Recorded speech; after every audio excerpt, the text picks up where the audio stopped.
Iya, Untuk kelompok 5 kami persilakan.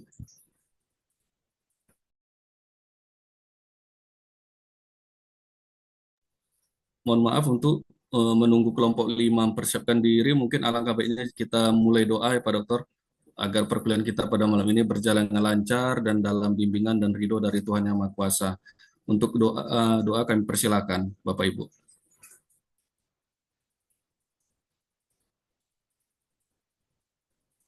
Selesai, terima kasih. Selanjutnya untuk kelompok 5 presentasinya kami persilakan dan silakan untuk share screen untuk PPT-nya.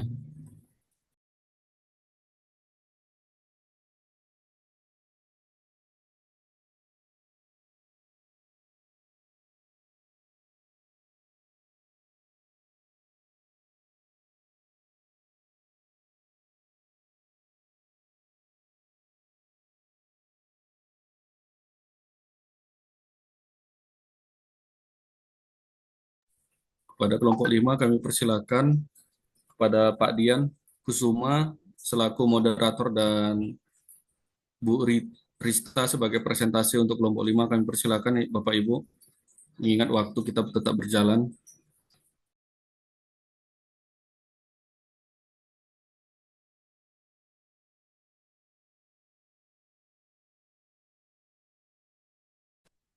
Mungkin Pak Dianya lagi sholat, Pak, karena memang dari tadi belum ini. Baik, mungkin bisa dibantu untuk Bu Dian Pertiwi, bisa dibantu share screen, dan Bu Rista sudah siap, nanti bisa untuk moderator saya bantu dampingi sekiranya Pak Dian Kusuma memang sedang ada kegiatan atau sholat. Bu Dian, Ibu Dian Pertiwi. Iya, iya, baik Pak. Namun presentasi yang terakhir disiapkan sama Pak Dian, bagaimana Pak?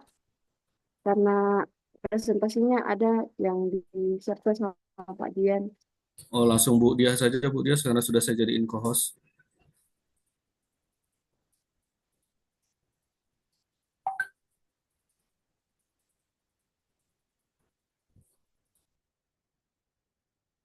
Baik Pak, saya coba Pak.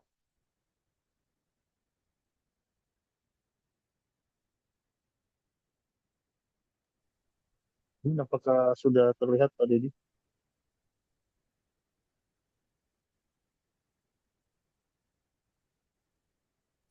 Sudah. Oke. Baik, Saya yang akan mengoperatori. Silakan Pak Dedi memimpin. baik. Terima kasih Pak Kris sudah bagian untuk share screen ini presentasi kelompok 5. Baik, kami dari kelompok 5 akan menyampaikan presentasi kita pada malam ini di mata kuliah kebijakan, di mana judul kami adalah presentasi dari karakteristik kebijakan dan undang-undang. Mohon izin saya selaku moderator Dedi Aprianto Tampu Bolon, saya akan memperkenalkan nama anggota kelompok kami Pak Dokter dan Bapak Ibu semuanya. Ini sebanyak 21 orang, cukup banyak sekali, tapi kami akan sudah diskusi dan sudah membagi tugas sehingga kelompok ini, presentasi yang kami berikan ini adalah secara umum ini merupakan hasil diskusi kami dan berdasarkan hasil pembahasan terkhusus adanya case atau kasus yang memang kita angkat di dalam materi kelompok kita pada malam ini. Untuk judul kita adalah presentasi karakteristik kebijakan dan undang-undang, yang mana kasusnya adalah terkait dampak positif dan negatif implementasi kebijakan kurikulum Merdeka Belajar di Indonesia. Selanjutnya untuk presentator, saya persilakan Ibu Rista untuk memulai presentasinya dan nanti setelah selesai silakan kembalikan kepada saya. Silakan Ibu Rista. Tes, apakah suara saya sudah terdengar? Terdengar, Bu? Ya, terima kasih. Mungkin karena waktu, langsung saja. Terima kasih Pak Moderator. Saya ambil alih. TV rusak, jangan dipukul, nanti dia bisa mati. Karena semua sudah berkumpul, maka saya akan mulai presentasi. Bismillahirrahmanirrahim. Assalamualaikum warahmatullahi wabarakatuh. Waalaikumsalam. Waalaikumsalam. Waalaikumsalam warahmatullahi wabarakatuh. Selamat wabarakatuh. malam teman-teman semua. Warahmatullahi wabarakatuh. Sebelumnya, perkenalkan nama saya Rista. Saya perwakilan dari kelompok 5 yang akan mempresentasikan tentang karakteristik kebijakan atau undang-undang.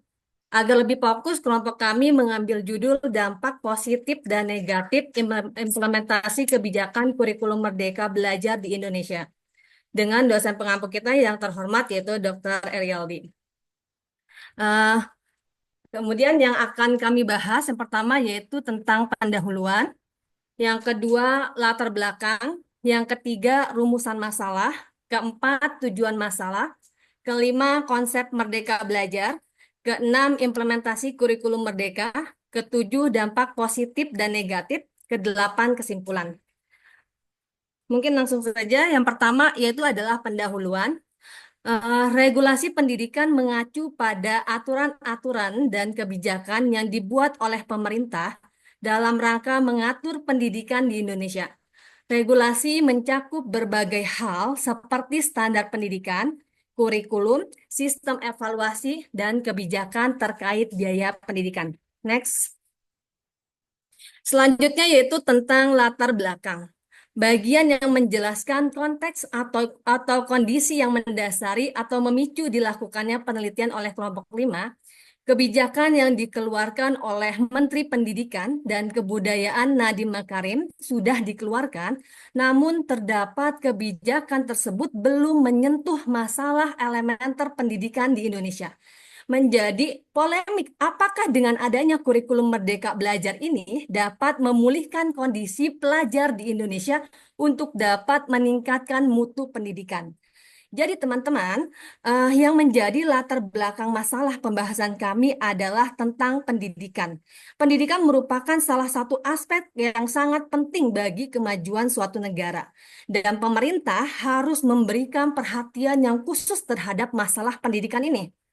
Dan juga melihat kualitas sumber daya manusia di Indonesia perlu ditingkatkan. Dan masih banyak lagi masalah pendidikan yang harus kita atasi. Ada beberapa pengamat pendidikan mendapati kondisi pendidikan di Indonesia dari beberapa sisi. Salah satunya yaitu Indra Chasmiaji. Dari pernyataan Indra menyatakan bahwa meskipun pemerintah telah mengalokasikan 20% dari anggaran pendapatan dan belanja negara atau APBN untuk pendidikan ini, hal ini belum memberikan dampak yang signifikan terhadap mutu pendidikan di Indonesia. Dan yang menjadi latar belakang Indra Chasmiaji ini menyampaikan pernyataan tersebut, yaitu salah satunya melihat minat membaca dan literasi orang Indonesia ini sangat tertinggal dari negara-negara lain, sehingga pengolahan pendidikan menjadi sangat kacau balau.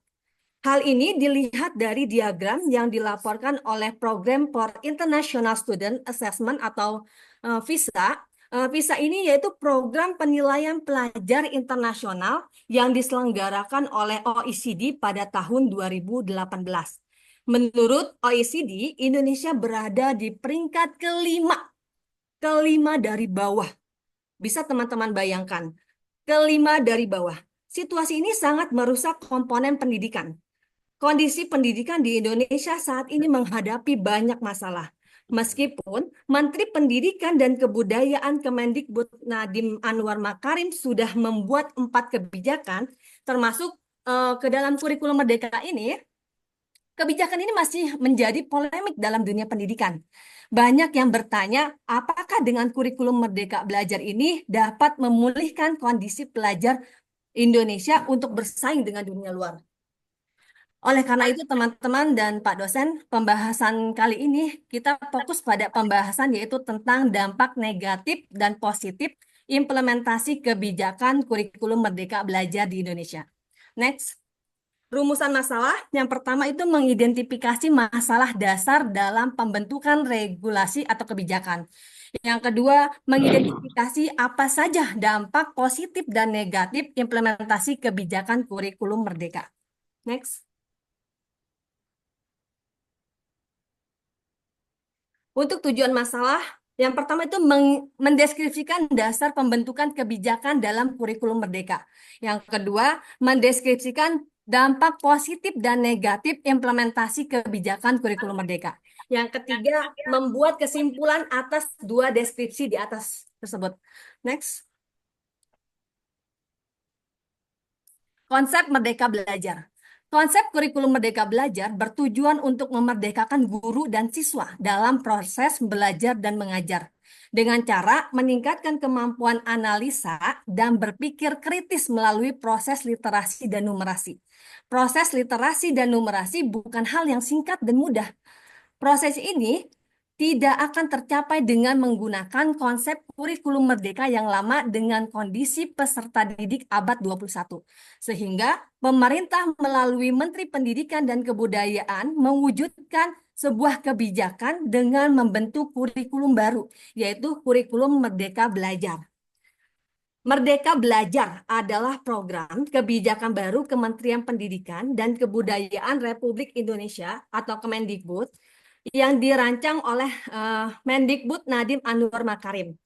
Menyikapi kondisi yang tadi di awal sudah saya singgung di latar belakang mengenai penelitian oleh VISA, Nadiem pun membuat sebuah gebrakan penelitian penilaian dalam kemampuan minimum meliputi literasi, numerasi, dan survei karakter.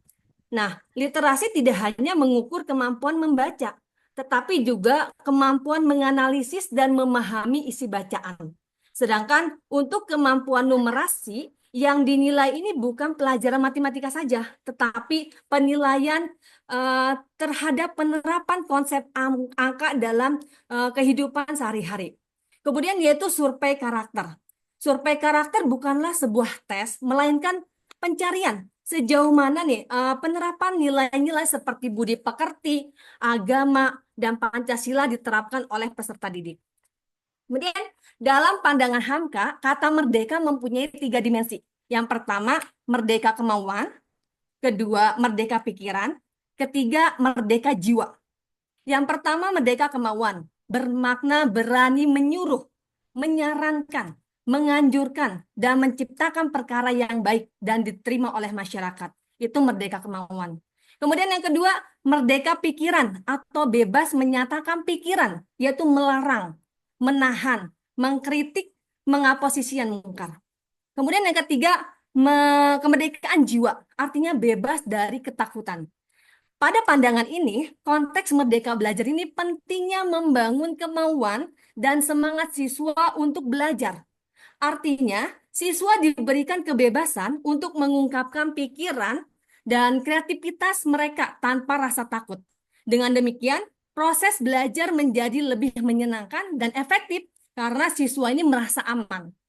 Itulah sebabnya Ki Hajar Dewantara menggambarkan sekolah sebagai taman siswa. Taman, yaitu yang tempat yang indah, yang menyenangkan, membuat orang betah berada di sana dan jauh dari ketakutan. Dengan demikian, konsep Merdeka Belajar ini sudah digagas sejak lama oleh Bapak Pendidikan Indonesia. Jadi berangkat dari pemahaman tersebut dan permasalahan yang terjadi di Indonesia, maka konsep Merdeka Belajar ini berpusat pada siswa dan penerapan dalam kehidupan sehari-hari. Next. Implementasi kurikulum Merdeka. Kemendikbud membagi kebijakan menjadi 2 bagian. Yang pertama, pendidikan dasar dan menengah, yaitu SD, SMP, dan SMA. Yang nanti ini akan membantu siswa dalam literasi dan pola pikir. Yang kedua, pendidikan tinggi untuk memfasilitasi siswa untuk lebih inovatif dan juga adaptif. Nah, untuk implementasi pada pendidikan dasar dan menengah meliputi 4 konsep yang bisa kita lihat pada tampilan slide, yaitu ujian sekolah berstandar nasional atau USBN, yang kedua ujian nasional atau UN, kemudian yang ketiga rencana pelaksanaan pembelajaran atau RPP, kemudian yang keempat peraturan penerimaan peserta didik baru atau PPDB berdasarkan zonasi. Konsep ini bertujuan untuk meningkatkan kualitas pembelajaran dan menyesuaikan dengan kebutuhan siswa. Yang pertama, pergantian ujian sekolah berstandar nasional atau USBN. Ini mulai tahun ajaran 2020. Kebijakan USBN diganti dengan ujian asesmen yang diselenggarakan oleh sekolah. Kemudian yang kedua, ujian nasional atau UN. Kemendikbud menghentikan ujian nasional ini juga pada tahun 2020. dan menggantinya dengan asesmen kompetisi minimum dan survei karakter. Kemudian selanjutnya adalah rencana pelaksanaan pembelajaran atau RPP.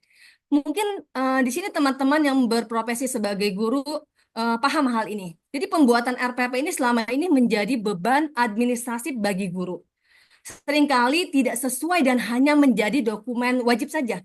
Untuk mengatasi ini, Kemendikbud memberikan kebebasan kepada guru untuk memilih dan mengembangkan format RPP.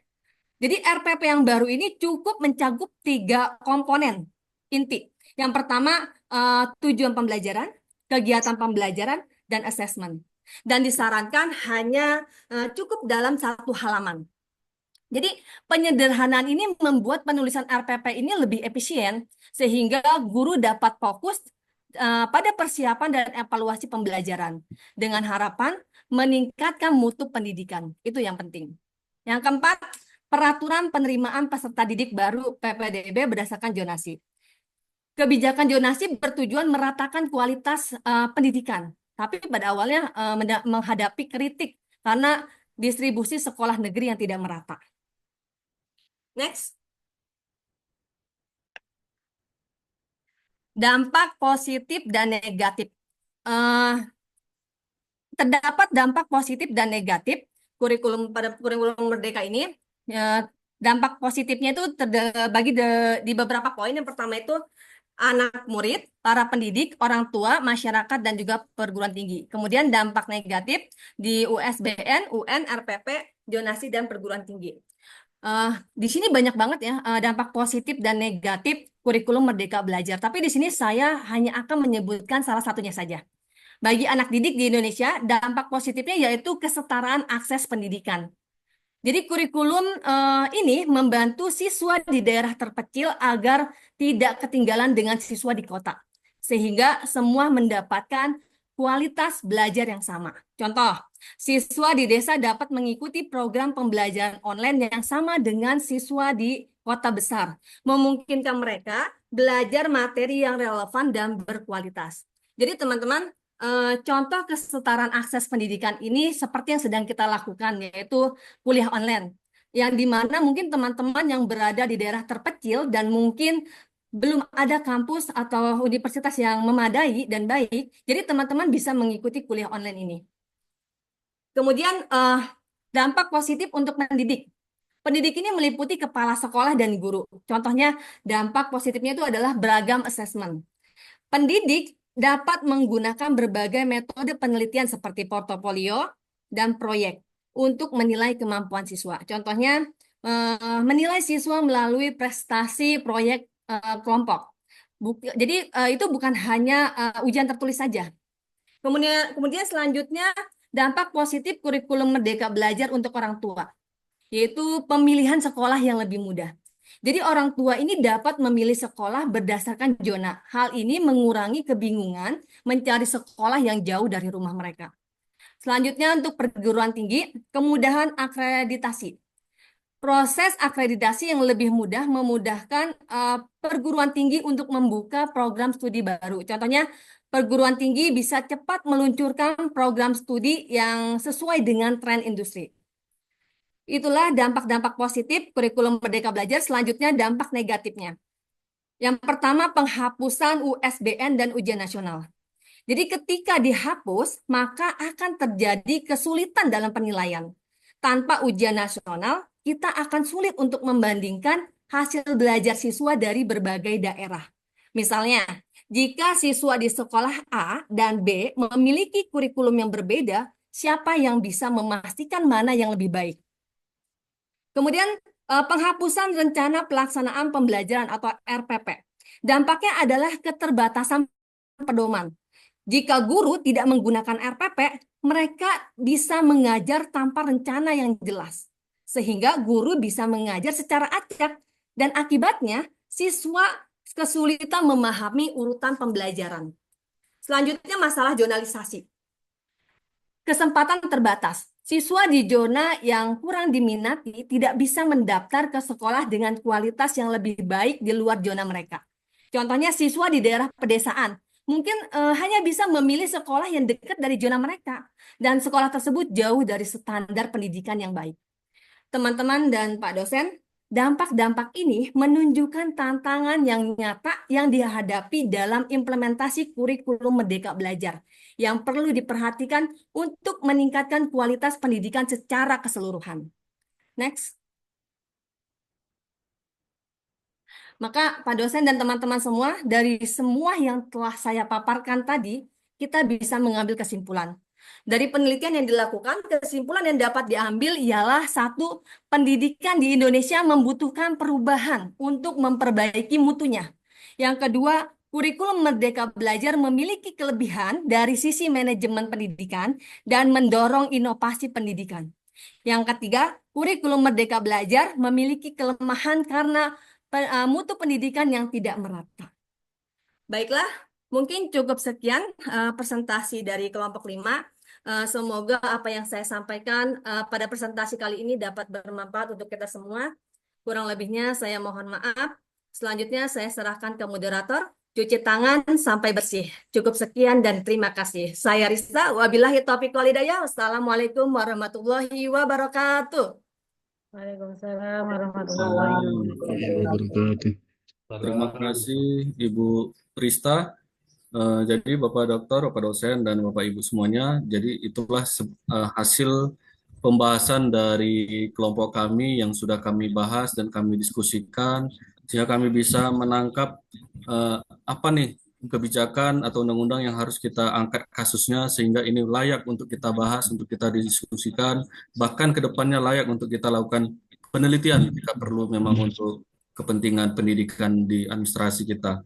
Dan sudah tadi Ibu Rista juga menyampaikan ternyata ada dampak positif dan negatif nih adanya terkait implementasi kurikulum Merdeka Belajar, dan kesimpulannya adalah adanya kekurangan, adanya harus perlu memperbaiki mutu, dan kurikulum Merdeka Belajar ini belum merata.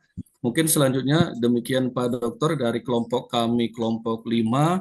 Di sini kami sertakan nama-nama kelompok kami, ada 21 orang, yang mana kami semua di sini aktif untuk mengikuti perkuliahan pada malam ini, dan kami semuanya aktif untuk berdiskusi sehingga kami bisa menyimpulkan kesimpulan diskusinya.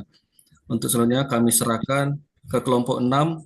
Setelah kelompok 6 nanti kembali ke saya sebagai moderator kelas, ketua kelas, dan nanti akan kita lanjutkan untuk sesi pertanyaan atau diskusi Pak Dokter. Demikian, saya serahkan kepada kelompok 6. Silakan. Baik, terima kasih Pak Ketua. Apakah suara saya terdengar? Dengar, Bu. Siap. Bismillahirrahmanirrahim. Assalamualaikum warahmatullahi wabarakatuh.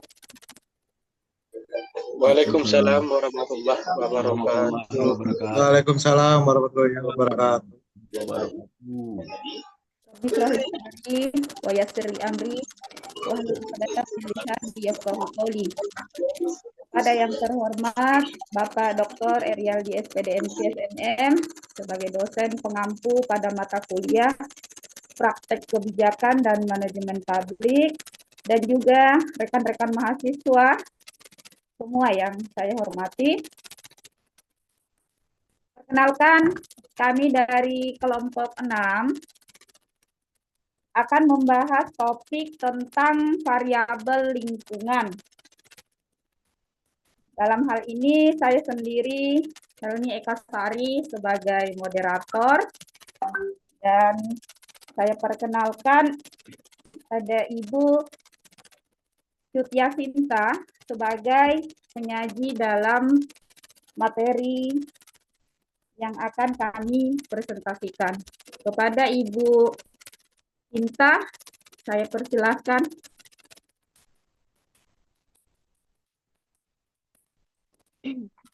Assalamualaikum warahmatullahi wabarakatuh. Waalaikumsalam warahmatullahi wabarakatuh. Bismillahirrahmanirrahim. Assalamualaikum warahmatullahi wabarakatuh. Salam sejahtera bagi kita semua. Om Swastiastu, Namo Buddhaya, salam kebajikan. Selamat malam Bapak Ibu, izin dosen pengampu, ketua kelas, dan Ibu sekretaris. Terima kasih atas waktu dan kesempatannya untuk kami. Di sini kelompok 6 akan mempersembahkan hasil diskusi dan kajian kami dalam mata kuliah praktik kebijakan dan manajemen lingkungan. Pada kesempatan ini kami akan membahas topik mengenai variabel lingkungan. Bismillahirrahmanirrahim.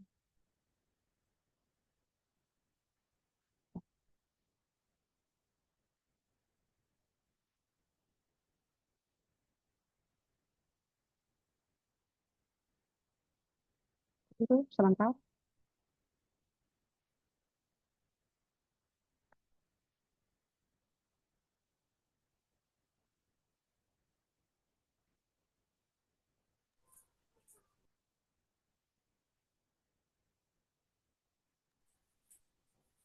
Bu Sinta perlu saya jadiin co-host untuk Oh, ya. Sebentar. Tidak. Hmm, ya. Bismillahirrahmanirrahim.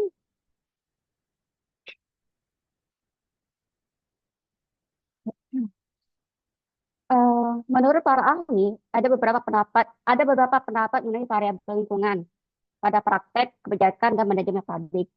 Yaitu yang pertama, menurut Suryadi. Di sini beliau mengungkapkan bahwa manajemen lingkungan yang efektif harus mencakup 3 komponen utama, yaitu keberlanjutan ekologi, kesejahteraan sosial, dan pertumbuhan ekonomi. Nah, ketiga komponen ini harus berjalan secara seimbang agar kebijakan yang dihasilkan dapat menjaga kualitas lingkungan tanpa mengabaikan kebutuhan ekonomi dan sosial masyarakat. Jadi, pendapat ini lebih menekankan pentingnya keseimbangan di antara 3 komponen. Dengan adanya keseimbangan, kebijakan yang dihasilkan mampu melindungi kualitas lingkungan serta memenuhi kebutuhan sosial dan ekonomi masyarakat. Dan masih banyak lagi menurut para ahli lainnya. Jadi, intinya manajemen lingkungan dan sumber daya alam perlu dilakukan dengan hati-hati dan seimbang, yakni mencakup aspek ekologi, sosial, dan ekonomi. Tentunya, tanpa keseimbangan ini, keberlanjutan jangka panjang itu sulit tercapai, baik untuk kepentingan manusia maupun ekosistem yang lebih luas.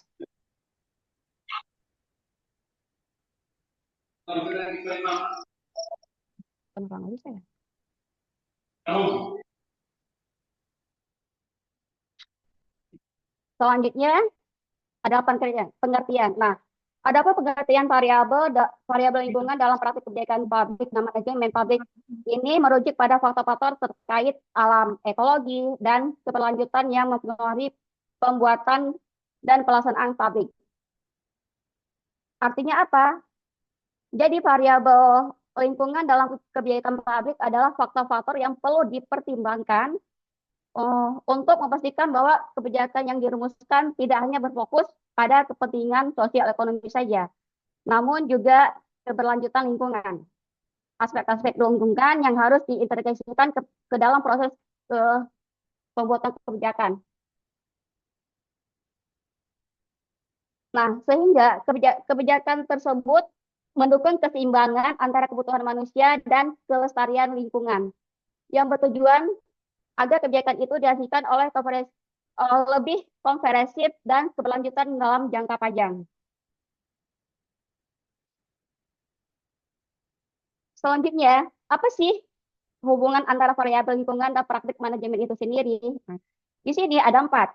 Yang pertama itu pengambilan keputusan publik. Di sini pemerintah perlu responsif terhadap kondisi lingkungan, terutama dalam situasi darurat seperti bencana. Nah, keputusan terkait alokasi anggaran dan pengelolaan sumber daya dilakukan untuk meminimalkan dampak negatif dan melindungi kesejahteraan masyarakat. Contohnya, kebijakan mitigasi perubahan iklim. Kemudian, yang kedua itu implementasi kebijakan,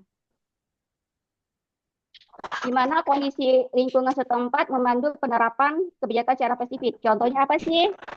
Yaitu wilayah yang sering mengalami kekeringan, dan itu membutuhkan prioritas pada kebijakan konservasi air untuk menjaga keberlanjutan sumber daya. Kemudian itu ada yang ketiga, yaitu perumusan kegiatan ekonomi dan sosial. Nah, di sini pemanfaatan sumber daya alam harus seimbang dengan pelestarian lingkungan. Kemudian pendekatan partisipatif. Di sini kegiatan lingkungan yang melibatkan masyarakat dan berbagai pemangku kepentingan cenderung dia lebih inklusif dan relevan karena mempertimbangkan masukan dari berbagai pihak. Jadi intinya kebijakan publik ini harus lebih merespon lebih cepat terhadap kondisi lingkungan, baik dalam pengambilan keputusan, implementasi kebijakan, perumusan strategis ekonomi, maupun pelibatan masyarakat. Jadi dengan memahami ini, kebijakan dapat lebih efisien, berkelanjutan, dan mendukung kesejahteraan masyarakat.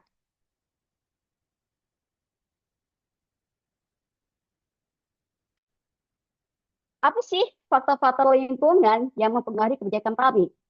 Di sini yang pertama itu adalah ekologi. Nah, dia di sini mencakup kondisi ekosistem, keanekaragaman hayati, perubahan iklim, serta kesetiaan dan keberlanjutan sumber daya alam. Kebijakan publik yang efektif harus mempertimbangkan bagaimana aktivitas manusia berdampak pada ekosistem dan lingkungan sekitar. Yang kedua itu adalah sosial.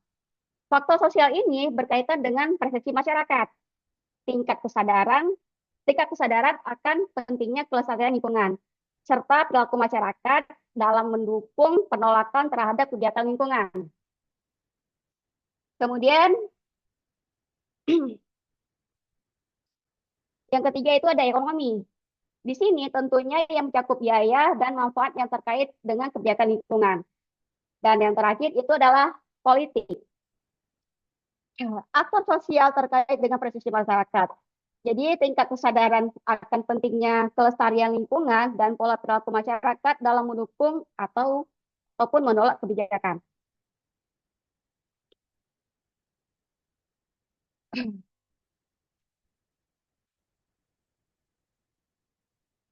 Jadi di sini tentunya implementasi kebijakan publik terkait lingkungan di Indonesia banyak sekali.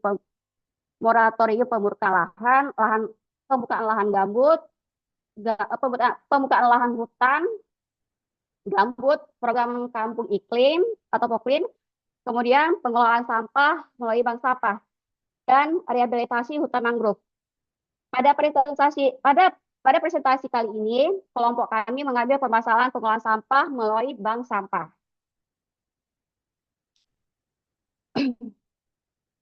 Dalam kegiatan publik terkait lingkungan tentunya tidak lepas dari dasar hukum. Apa saja sih dasar hukumnya? Nah, di sini yang pertama itu ada Undang-Undang Nomor 18 Tahun 2008 yaitu tentang pengelolaan sampah. Undang-undang ini menjadi payung hukum utama karena dalam pengelolaan sampah di Indonesia. Kenapa? Undang-undang ini mengelola sampah dan yang berwawasan lingkungan, termasuk melalui pendekatan 3R. Nah, bank sampah ini sejalan dengan prinsip 3R tersebut. Jadi tentunya banyak peraturan yang lebih mendasari tentang kegiatan adanya bank sampah. Kemudian, dengan adanya dasar hukum ini, praktik kebijakan dan manajemen publik pengelolaan lingkungan tidak hanya memerlukan landasan legal yang kuat, tetapi juga pendekatan kolaboratif yang melibatkan berbagai pemangku kepentingan, sehingga dapat membentuk kesadaran publik untuk mendorong masyarakat yang berkelanjutan. Nah, di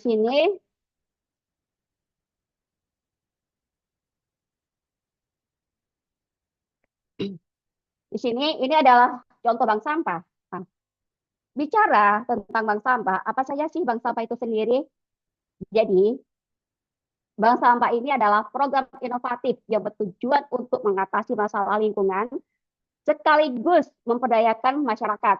Dengan adanya bank sampah ini, tidak hanya mengurangi volume sampah, yang memang sampai saat ini jarang atau susah untuk mencari solusi tentang penanganan sampah itu sendiri. Jadi, keberadaan bank sampah tidak hanya mengurangi volume sampah yang masuk ke tempat pembuangan akhir, tetapi juga membantu persepsi masyarakat terhadap sampah sebagai sesuatu yang bernilai ekonomi.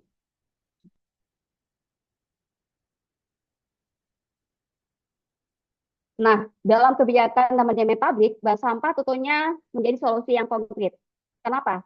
Ya, dia itu menggabungkan aspek lingkungan dengan pemberdayaan sosial dan ekonomi. Dengan adanya bank sampah ini, masyarakat diberi akses. Akses apa? Yaitu menabung. Nah, apa sih menabung? Menabung apa sih? Ya, menabung sampah yang telah mereka pilah, sehingga menciptakan kesadaran akan pentingnya pengelolaan sampah dari tingkat individu. Sehingga program bank sampah ini memperlihatkan pentingnya kolaborasi antara pemerintah dengan organisasi masyarakat dan pihak swasta dalam mendukung kebijakan lingkungan yang berkelanjutan.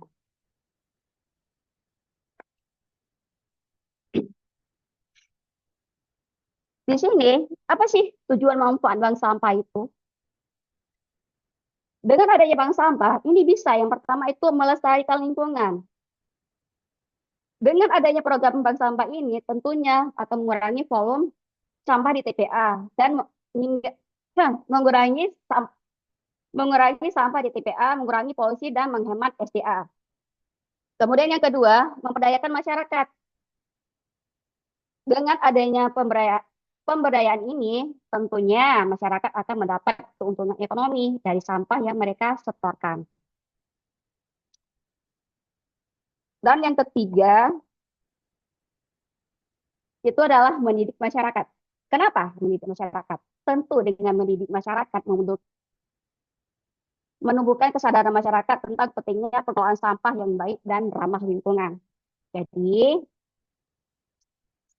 secara keseluruhan bank sampah ini menjadi solusi inovatif dalam menjawab tantangan pengelolaan sampah di era modern yang berfungsi sebagai variabel penting dalam praktek kebijakan lingkungan dan manajemen publik, di mana tujuan melestarikan lingkungan, pemberdayaan ekonomi, dan edukasi masyarakat berinteraksi secara sinergis.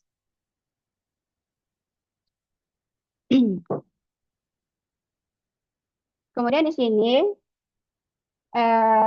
tentunya dalam kegiatan bank sampah ada syarat-syarat yang harus diperhatikan dalam mendirikan bank sampah. Apa saja? Yaitu yang pertama, keanggotaan. Biasanya bank sampah didirikan oleh sekelompok masyarakat, RT atau RW. Lalu jumlah anggota itu minimal jumlah anggota yang ditetapkan oleh peraturan setempat. Kemudian struktur organisasi. Nah, di sini pengurus itu terdiri, di sini ada pengurus. Nah, pengurus itu terdiri apa saja? Yakni ketua-ketua, ada ketuanya, ada sekretaris, bendahara, dan lainnya. Lalu dia harus ada anggaran dasar, yaitu dokumen yang membuat tujuan, struktur organisasi, dan cara pengelolaan sampah, cara pengelolaan bank sampah. Dan selanjutnya itu ada lokasi. Nah, di sini ketersediaan lahan itu harus memiliki lahan yang cukup untuk menampung kegiatan bank sampah. Kemudian aksesnya itu harus bisa dijangkau oleh masyarakat. Soalnya itu adalah harus ada izin. Nah, izin penggunaan lahan tentu harus mendapatkan izin penggunaan lahan itu dari pemilik atau pemerintah setempat secara resmi.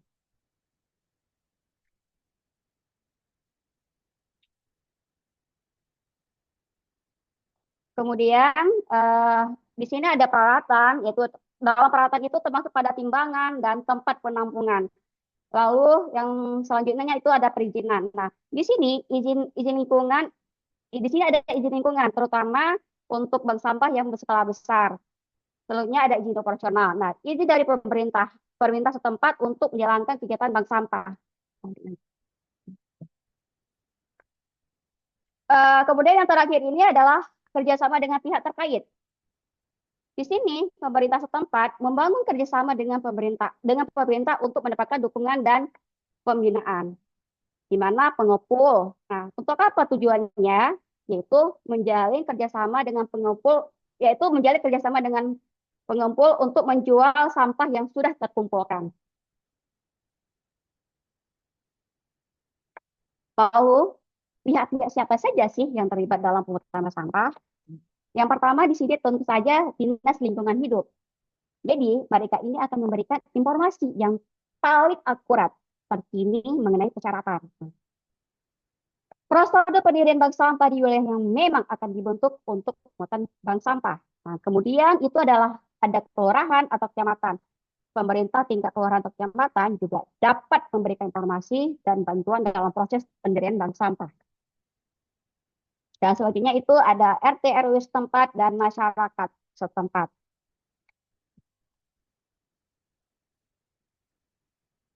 Di sini ada hal-hal yang perlu dilakukan sebelum membuat bank sampah. Apa sih yang pertama? Yang pertama itu adalah sosialisasi. Tujuannya ya untuk melakukan sosialisasi kepada masyarakat mengenai pentingnya bank sampah dan cara ikut serta. Kemudian yang kedua, pelatihan. Kenapa harus ada pelatihan? Nah, pelatihan ini adalah akan memberikan pelatihan kepada pengurus bank sampah mengenai pengelolaan sampah yang baik. Jadi, kedua langkah ini mencerminkan upaya untuk membangun tata kelola lingkungan yang inklusif, di mana masyarakat dilibatkan secara langsung dalam kebijakan pengelolaan sampah. Jadi, dengan membangun kapasitas dan kesadaran masyarakat, bank sampah ini dapat dioperasikan secara efektif dan tujuan keberlanjutan lingkungan dalam skala komunitas dapat tercapai. Oke. Di sini adalah cara kerja bank sampah itu. Nah, yang pertama, sampahnya itu adalah pemilihan sampah skala rumah tangga sesuai dengan jenisnya. Misal, sampah organik dan anorganik. Nah, yang kedua, menyetorkan ke bank sampah. Jadi setelah dipilah sampai disetorkan ke bank sampah yang berfungsi sebagai unit pengelolaan sampah yang berbasis komunitas. Jadi kebijakan di sini menunjukkan pentingnya dukungan pemerintah dalam mendukung inisiatif masyarakat, di mana di sini akan mengarah pada peningkatan partisipasi publik dan dalam program pengelolaan lingkungan yang berbasis komunitas. Kemudian daripada itu, yang selanjutnya itu adalah penimbangan sampah. Nah, setelah diterima, sampah itu akan ditimbang untuk menentukan nilai ekonomi dari sampah tersebut. Kemudian yang terakhir itu adalah pencatatan dan trapalasi hasil. Nah, di sini hasil dari aktivitas di bank sampah dilaporkan secara transparan kepada para nasabah. Kenapa? Di sini saldo tabungan dan dampak lingkungan dari sampah yang mereka setorkan. Jadi dengan adanya pelaporan yang berkala, masyarakat itu dapat melihat secara langsung dampak dari kontribusi mereka terhadap lingkungan. Kemudian di sini secara keseluruhan mekanisme bank sampah itu menunjukkan sinergi antara masyarakat dan kebijakan publik dalam pengelolaan lingkungan. Bank sampah itu tidak hanya berfungsi sebagai solusi pengelolaan sampah, namun juga dia sebagai sarana edukasi yang memperdayakan ekonomi yang berkelanjutan. Kemudian di sini ada contoh-contoh sampah yang bisa diciptakan. Yang pertama, ada kertas putih, kertas warna, majalah, koran, kardus, kaleng bekas, wadah minuman, botol plastik, gelas plastik, dan lainnya. Nah, dengan adanya contoh-contoh jenis sampah yang bisa ditukarkan, bank sampah itu menawarkan pendekatan manajemen lingkungan yang bisa yang kolaboratif dan berkelanjutan. Nah, maka praktik ini dia akan mendukung agenda kebijakan publik untuk pengurangan sampah. Kenapa? Karena di pelestarian sumber daya dan menciptakan masyarakat, dia lebih sadar lingkungan. Jadi kebijakan di sini itu menekan peran pemerintah dalam memberikan fasilitas dan dukungan bagi upaya masyarakat dalam menjaga lingkungan dan membangun ekonomi yang lebih berkelanjutan.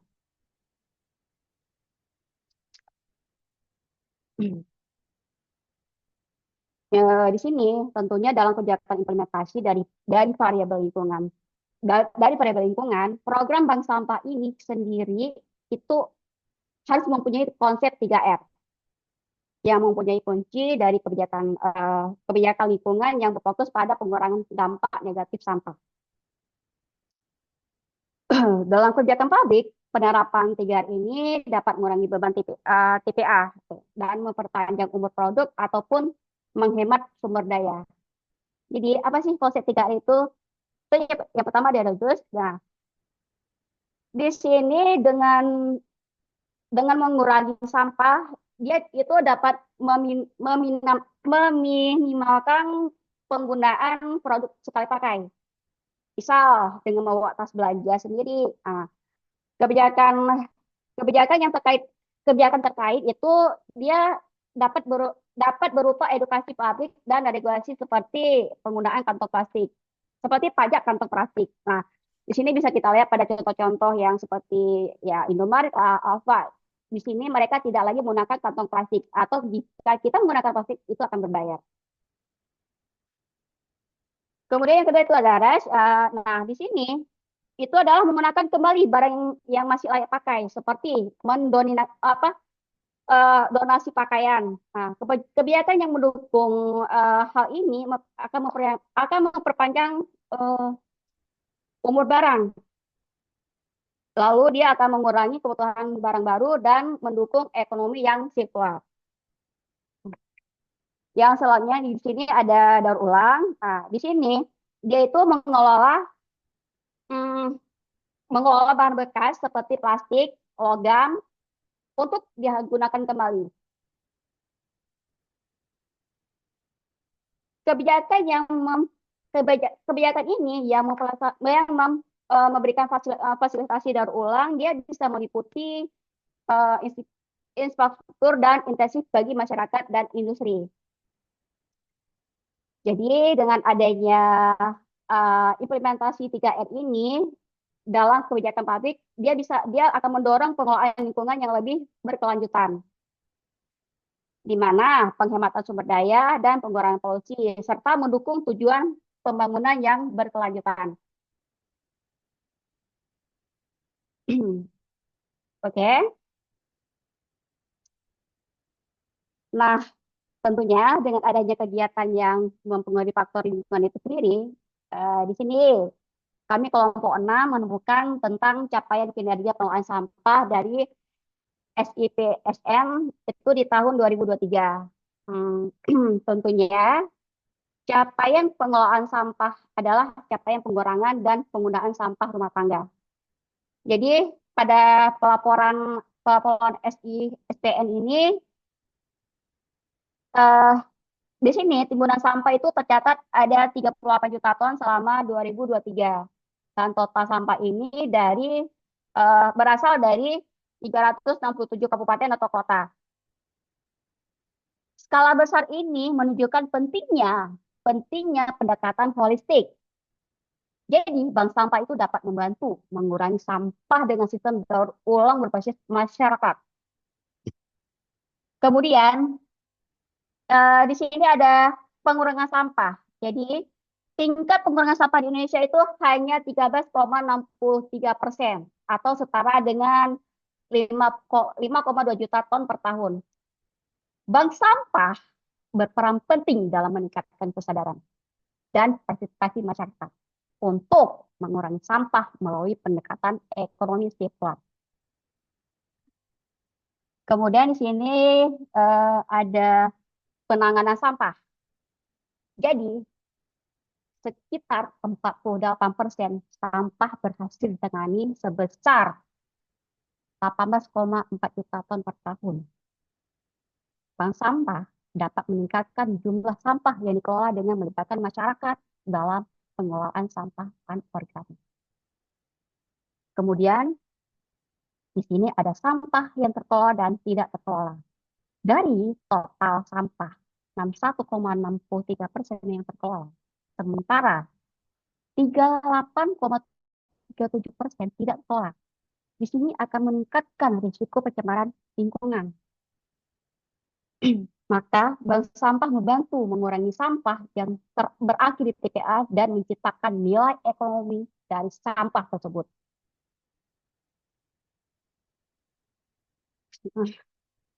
Jadi Bank sampah ini membutuhkan dukungan kebijakan, kolaborasi lintas sektor, serta edukasi publik. Kenapa? Selain mengurangi sampah, bank sampah juga memberikan manfaat ekonomi, sosial bagi masyarakat. Contohnya, dia itu ada di kota-kota besar. Contoh seperti Jakarta, Surabaya, dan Makassar. Nah, bank sampah berhasil mengurangi volume sampah dan meningkatkan kesadaran lingkungan. Jadi, pendekatan komoditas jadi dia ada apa? Pendekatan komoditas bank sampah terbukti efektif dalam pengelolaan lingkungan.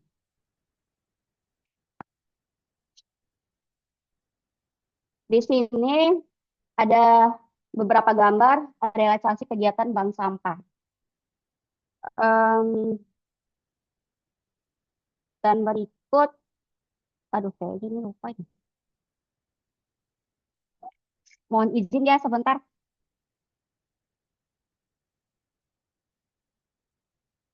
Mohon dipercepat ya Bu Sinta, karena untuk presentasi juga kita batasi, selanjutnya untuk diskusi.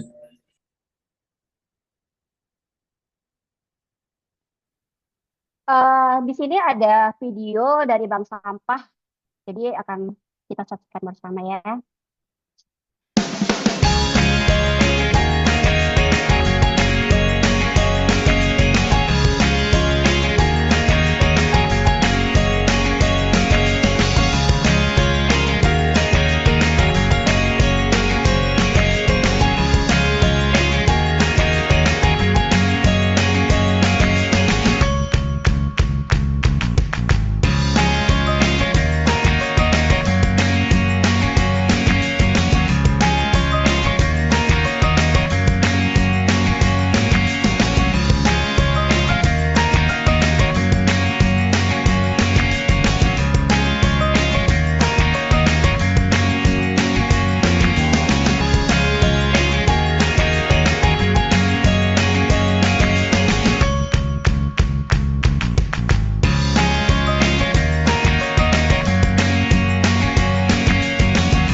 Oke.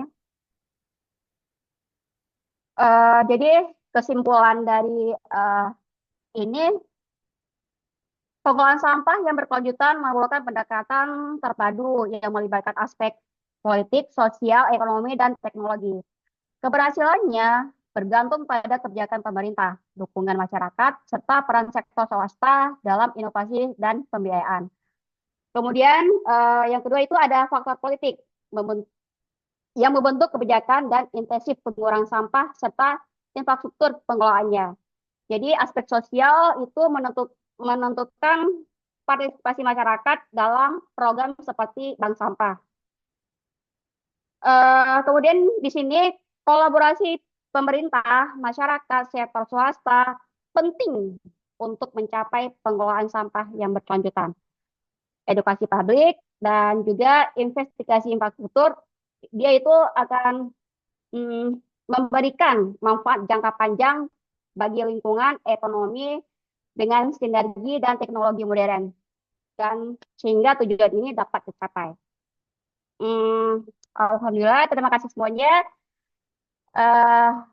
Selanjutnya saya kembalikan kepada moderator.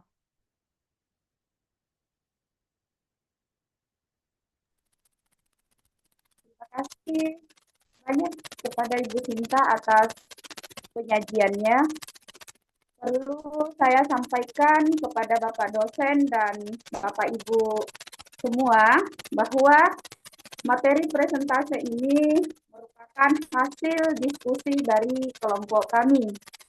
Dan adapun nama-nama anggota kelompok 6 sudah terlampir dalam makalah yang kami kumpulkan. Untuk selanjutnya, saya kembalikan kepada Pak Ketua yang akan menghandle jalannya diskusi nantinya. Saya akhiri. Wassalamualaikum warahmatullahi wabarakatuh.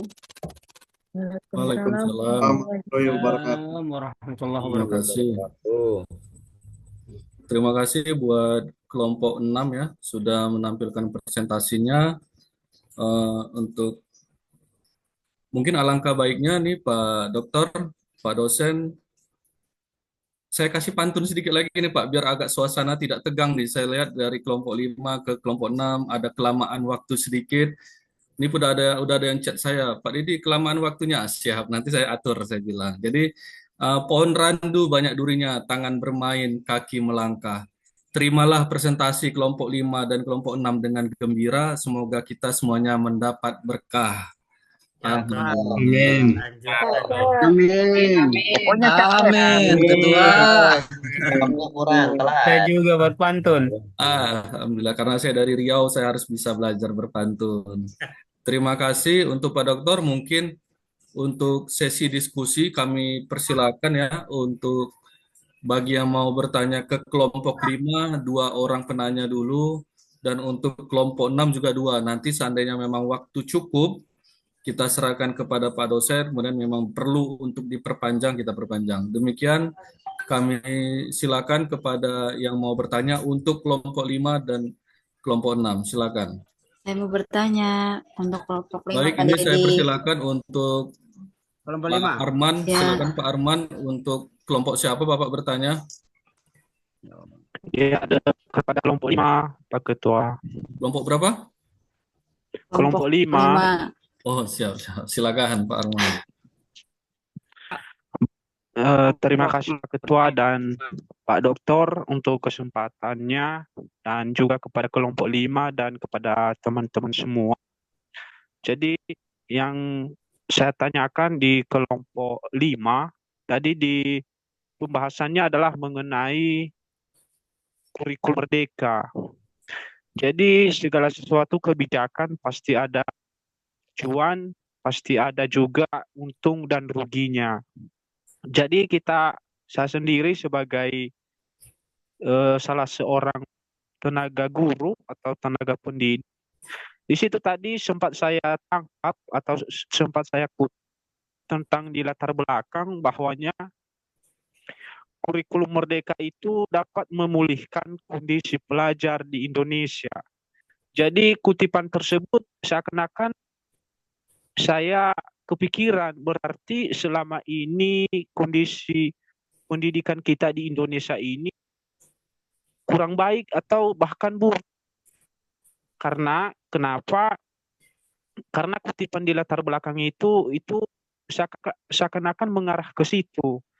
Jadi yang saya tanyakan di situ, alasan Bapak Ibu atau teman-teman kelompok 5 mengutip bahwa dapat memulihkan kondisi pelajar di Indonesia dengan adanya kurikulum merdeka. Nah, kalau kita perhatikan di kurikulum merdeka tadi ada juga ruginya, ada yang ditiadakan seperti UN, USBN dan metode-metode pembelajaran itu agak berubah. Bahkan pun kita juga sebagai pendidik dengan adanya kurikulum merdeka ini sebenarnya kita masih jauh di bawah standar untuk memahami kurikulum merdeka. Jadi coba nanti kelompok 5 kepada teman-teman kelompok 5 untuk bagaimana sih penjelasan dari kutipan tersebut dapat memulihkan kondisi pelajar di Indonesia.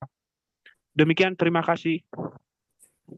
Baik, terima kasih Pak Arman. Mungkin untuk pertanyaannya bisa saya ulangi ya. Berkaitan tadi misalnya ada untung dan ruginya selama ini pendidikan di Indonesia yang Bapak tangkap. Nah, menurut kutipan dari penjelasan kelompok 5 itu ternyata mungkin ada kelemahan atau kekurangan dari pendidikan selama ini. Nah, bagaimana kelompok 5 bisa menjelaskan sehingga timbul adanya kurikulum Merdeka Belajar. Mungkin itu Pak Arman ya.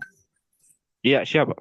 Terima kasih. Selanjutnya satu orang lagi saya persilakan. Saya Pak Dedi, Bu Afrina mau bertanya.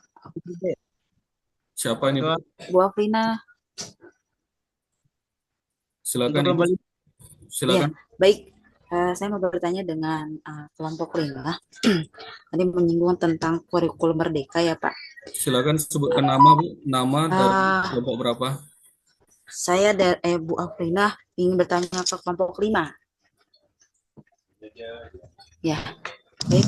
Gini Pak, tadi kan menyinggung tentang kurikulum merdeka ya, yang dimana adakah pendampingan komunitas belajar untuk meningkatkan mutu pendidikan, baik dalam implementasi kurikulum merdeka di jenjang SD, tadi kan gitu ya, ada SMP, SMA. gitu. Seperti itu Pak pertanyaannya.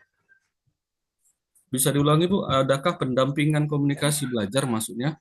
Ya, adakah pendampingan komunitas belajar gitu Pak untuk meningkatkan tadi kan ada tentang mutu pendidikan gitu dalam baik dalam implementasi kurikulum Merdeka di jenjang SD, SMP atau SMA seperti itu.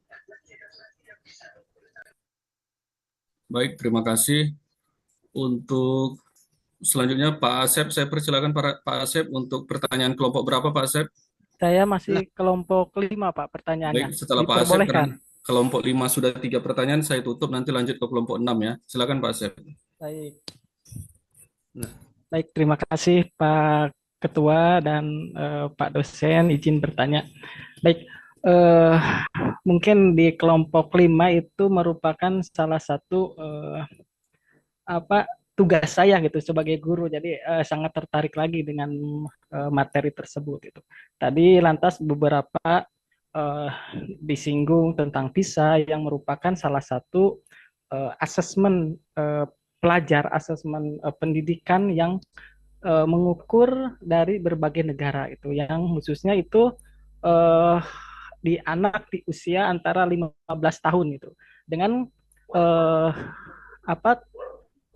desainnya yang merupakan dominan dari itu adalah membaca, matematika dan juga sains gitu kan.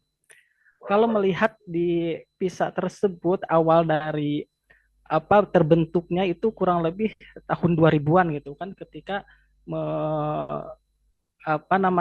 menilai pendidikan yang terutama di Finlandia yang merupakan menjadi rujukan dunia dalam proses pendidikan, sehingga negara-negara maju berlomba-lomba untuk meniru, mengadopsi pembelajaran di sini, karena dengan cepatnya mereka langsung negara kecil itu bisa mendominasi negara-negara yang adidaya seperti itu.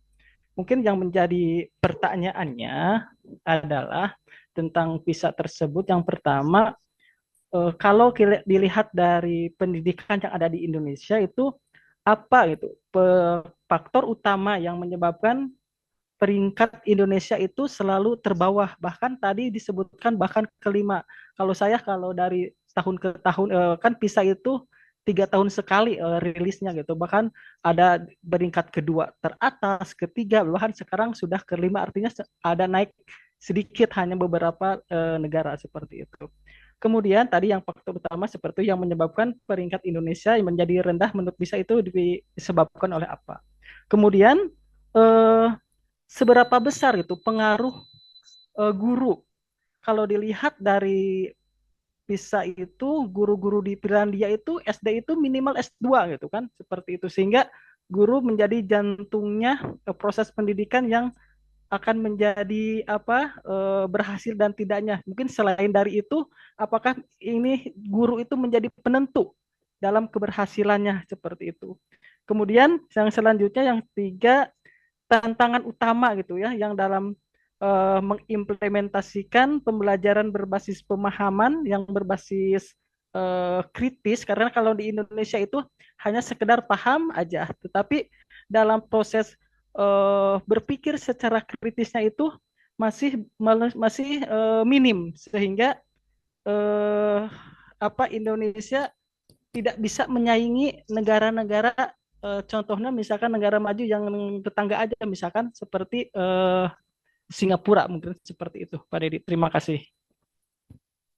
Baik, terima kasih Pak Asep. Pak Asep 1 orang, tapi pertanyaannya 3 nih ya Pak ya. Pertanyaannya ternyata 3. Yang pertama Mohon maaf. Apa faktor utama Indonesia itu selalu peringkat ke bawah yang menurut kelompok 5 dan apa sebabnya? Yang kedua, seberapa besar memang pengaruh guru dan apakah guru menjadi penentu dalam keberhasilan suatu pendidikan? Yang ketiga, tantangan utama dalam implementasi berbasis pemahaman dan berpikir secara kritis sehingga Indonesia tidak bisa bersaing di dunia internasional. Seperti itu ya Pak. Betul. Untuk pertanyaan 3 pertanyaan untuk kelompok 5 sudah kami tampung. Selanjutnya silakan untuk kelompok 6. Bagi yang mau bertanya untuk kelompok 6 kami persilakan. Untuk rekan-rekan kelompok 5 silakan diskusi untuk menjawab pertanyaan nanti. Terima kasih. Untuk kelompok 6 saya persilakan siapa? Untuk Pak Erolanas silakan Pak Erolanas bertanya untuk kelompok 6? Oh, sebenarnya untuk kelompok 5 Pak Ketua. Oh, kalau untuk kelompok 5 sudah saya batasi, saya skip ya. Artinya siapa yang mau kelompok 6 bertanya, silakan. Saya lanjut Pak Ketua, saya lanjut. Pak Ketua, ini dari kelompok 6, Ketua bertanya. Saya lanjut Pak Ketua. Oh, silakan Pak Irulana, silakan. Oke. Terima kasih. Bismillah, Assalamualaikum warahmatullahi wabarakatuh. Sebelumnya terima kasih kepada Pak Moderator, Pak Ketua, kemudian Pak dosen juga. Sebenarnya sih mau ke kelompok 5, tapi tidak dikasih kesempatan karena memang sangat urgen sekali pertanyaan yang ingin saya sampaikan kepada kelompok 5 terkait kita juga sebagai pendidik menghadapi berbagai macam problematika terkait perubahan kurikulum dan sebagainya seperti itu. Tidak masalah Pak Ketua. Kemudian saya alihkan saja ke kelompok 6 terkait yang disampaikan oleh pemateri tadi, masalah sampah plastik. Sebagai orang mengalami atau merasakan apa yang disampaikan tadi terkait tidak menggunakan plastik lagi sebagai kresek di berbagai tempat, termasuk di Indomaret, Alfamart dan sebagainya. Saya rasa mungkin kebijakan yang dilakukan oleh pemerintah ini tidak tersampaikan secara universal kepada masyarakat, sehingga banyak sekali komplain dari masyarakat kenapa tiba-tiba ada aturan dan regulasi semacam ini terkait ketidakpenggunaannya plastik tadi untuk membawa barang belanjaan. Pertanyaan saya adalah kenapa pemerintah itu tidak melakukan sosialisasi terlebih dahulu terkait pengambilan kebijakan atau keputusan itu? Ya mungkin sosialisasinya mungkin secara bertahap dari pertama sampai ke tingkat yang memang dekat dengan masyarakat seperti itu. Kenapa tidak ada sosialisasi seperti itu? Mungkin itu saja Pak Moderator. Assalamualaikum warahmatullahi Terima kasih wabarakatuh. Pak Irulanas. Bukan kami batasi, artinya memang biar kasih kesempatan yang lain untuk kelompok, karena kita ada 2 kelompok. Terima kasih. Silakan untuk kelompok 6 dicatat ya pertanyaan-pertanyaan dari teman-teman untuk kelompok 6. Silakan. Yang lain yang mau bertanya untuk kelompok 6? Pak Ketua, Ya, izin Pak Ketua. Silakan Pak Uni, silakan Pak Uni. Baik, terima kasih Pak Ketua atas waktunya dan juga yang saya hormati Pak dosen. Yang ingin saya kemukakan adalah terkait dengan sampah pada kelompok 6. Sampah di sisi lain adalah masalah, tapi masalah bisa menimbulkan peluang untuk mendapatkan uang, gitu kan. Yang ingin saya pertanyakan adalah di sisi lain Indonesia itu dilarang untuk menggunakan bahan plastik sebagai alat untuk wadah gitu ya. Nah, di sisi lain Indonesia juga pada tahun 2022 adalah pengimpor sampah terbesar di dunia, yaitu kalau nggak salah 900.000 ton pada waktu 2022. Nah, yang ingin saya tanyakan adalah dengan adanya bank sampah, tadi kan dikemukakan sekitar 14 juta sampah yang tidak terurai gitu ya, yang tidak terkelola. Nah, apakah sampah tersebut tidak memenuhi kebutuhan industri pasar Indonesia atau bagaimana? Nah, itu yang pertanyaan pertama. Karena kan Indonesia masih kebijakannya adalah impor sampah dari negara lain pada tahun 2012 sekitar 900.000 ton ya. Itu pertanyaan pertama. Nah, yang pertanyaan kedua adalah terkait dengan sampah tadi tidak tersinggung masalah dengan sistem pengelolaannya. Yang ingin saya tanyakan adalah apa hambatan dalam pengelolaan bank sampah sehingga tadi ada beberapa ribu ton yang tidak terurai di beberapa kabupaten atau di seluruh kabupaten. Mungkin hanya itu yang ingin saya pertanyakan. Terima kasih. Terima kasih Pak Uni. Mungkin sudah dicatat ya sama kelompok 6. Silakan selanjutnya tadi Pak Kolopita ya, Pak. Iya. Kolopita silakan Pak. Ya, terima kasih atas kesempatan yang diberikan oleh Pak Ketua. Izin kepada Pak dosen dan juga teman-teman kelompok yang hari ini mempresentasikan hasil tugasnya. Jadi memang ada pertanyaan memang yang saya catat tadi untuk dikhususkan untuk teman-teman di kelompok 5 dan juga di kelompok 6. Tapi akan tetapi memang atas pertimbangan yang sudah disampaikan oleh Pak Ketua tadi cukup banyak pertanyaan yang ditujukan di kelompok 5. Jika saya lebih memfokuskan pertanyaan saya kepada teman-teman yang ada di kelompok 6. Tadi juga teman-teman juga termasuk Pak Hutni tadi membahas tentang penggunaan sampah plastik. Yang menarik ini kaitan dengan kebijakan penggunaan sampah plastik ini. Mungkin untuk di wilayah daerah Jawa, mungkin berbeda dengan tempat tinggal saya yang ada di wilayah Sulawesi Utara, Pak, terkait penggunaan sampah plastik, terutama untuk mungkin kebijakan di beberapa minimarket ya, kayak di Indomart, kemudian juga Alfamart dan lain sebagainya, turunannya. Untuk di wilayah Jawa sendiri, penggunaan sampah plastik memang saat berbelanja itu memang nggak pernah bisa diberikan tas kresek dan lain sebagainya. Tapi di wilayah daerah saya, di wilayah Sulut itu diperkenankan malah disediakan oleh penyedia atau minimarketnya langsung.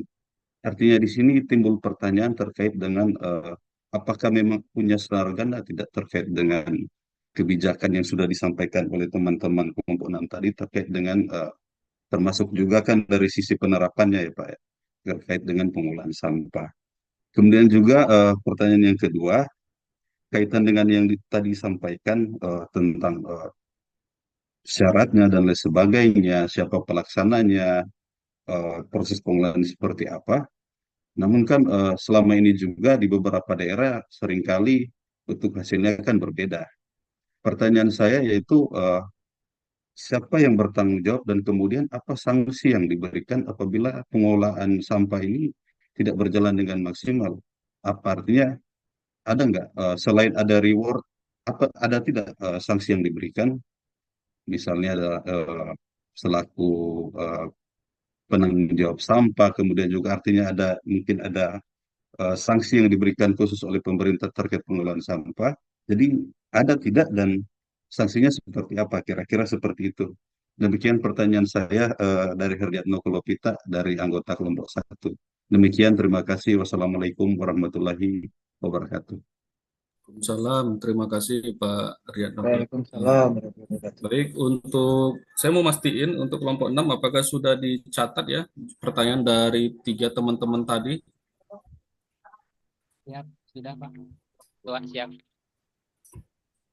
Sudah ya. Baik, terima kasih.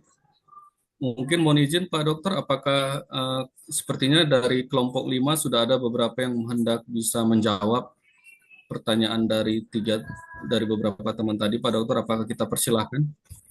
Pak, saya pinjam waktu sebentar kali Pak Dedi. Boleh Pak, siap Pak. Silakan Pak Dokter. Pak Dedi, khusus untuk malam ini kelompok 5 dan 6, tolong di absen ke saya siapa yang hadir gitu dari tiap kelompoknya, siapa yang tidak gitu. Siapa Dokter, mohon izin untuk itu kami sudah memang sepakat untuk kami screenshot bahkan bagi yang tidak aktif kamera dan bagi yang aktif kamera biar kami bisa mengetahui siapa yang aktif Pak Dokter. Oke. Silakan dilanjutkan dengan menjawab pertanyaan. Silakan Pak Dedi. Siap Pak Dokter, terima kasih. Soalnya untuk kelompok 5 yang hendak menjawab tadi Ibu Dia, saya persilakan Bu Dia untuk menjawab pertanyaan yang pertama. Silakan Bu Dia. Oke, sebelumnya Assalamualaikum warahmatullahi wabarakatuh. Terima kasih kepada Waalaikumsalam. Di sini saya mewakili kelompok 5. Saya ingin mencoba menjawab pertanyaan Ibu Afrina ya terkait pendampingan komunitas belajar untuk meningkatkan mutu pendidikan di Merdeka. Untuk pendampingan ya, itu sebenarnya banyak sekali. Salah satunya yang pertama itu adanya program sekolah penggerak ya, di mana program ini kita memberikan pelatihan secara intensif ke sekolah-sekolah terpilih gitu ya. Kemudian di program ini nih, sekolah itu dibantu dalam menerapkan pembelajaran yang berpusat pada siswa. Jadi di situ siswa diajak untuk aktif gitu ya, dan juga untuk pengembangan kompetensi siswa sesuai kurikulum Merdeka. Nah, selain itu juga ada namanya pelatihan guru gerak ya, di mana program tersebut juga pendampingan bagi guru-guru ya dalam meningkatkan keterampilan serta peran pemimpin di dalam pembelajaran. Selain itu juga ada platform Merdeka Mengajar ya, di mana itu bentuk pendampingan secara digital yang bisa diakses oleh seorang guru secara mandiri. Di situ